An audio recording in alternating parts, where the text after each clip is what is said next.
हमारे टाइम का बचपन भी क्या गजब का था यार।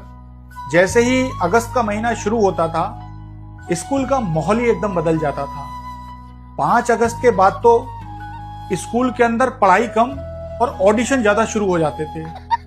टीचर हर क्लास में जा जाकर बच्चों से बोलते थे कि जिन जिन बच्चों को 15 अगस्त के प्रोग्राम में पार्टिसिपेट करना है वो बाहर आ जाएं और प्रैक्टिस कर लें।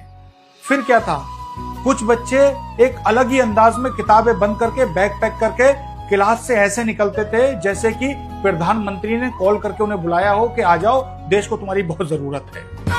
और जो बच्चे क्लास के अंदर रह जाते थे वो मन ही मन भाई साहब इतना अंदर ही अंदर घुटते थे कि पता नहीं साला कौन से कर्मों की सजा भुगत रहे हैं जो हमें पढ़ाई मिल रही है और इनको आजादी मिल रही है। और ये जो बच्चे पार्टिसिपेट करने किसी हॉल में या क्लास में जाते थे और जब वो डांस की प्रैक्टिस कर रहे होते थे तो जो वहां से देशभक्ति गानों की आवाज आती थी और जो बच्चे पढ़ रहे होते थे भाई साहब इनका पढ़ाई में मन नहीं लगता था, इनकी नजरें ब्लैक बोर्ड पे होती थी, लेकिन भाई साहब इनके कान उसी कॉन्फ्रेंस हॉल में होते थे जहां से आवाज आती थी कि देश रंगीला रंगीला देश मेरा रंगीला।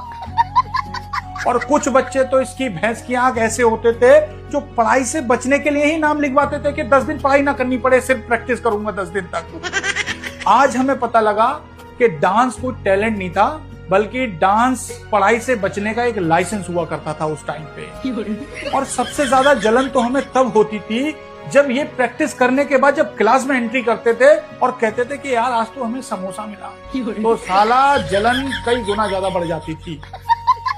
और जो पार्टिसिपेट किया करते थे ना, वो अपने आप को 10 दिन तक भाई साहब सेलिब्रिटी से कम नहीं समझते थे।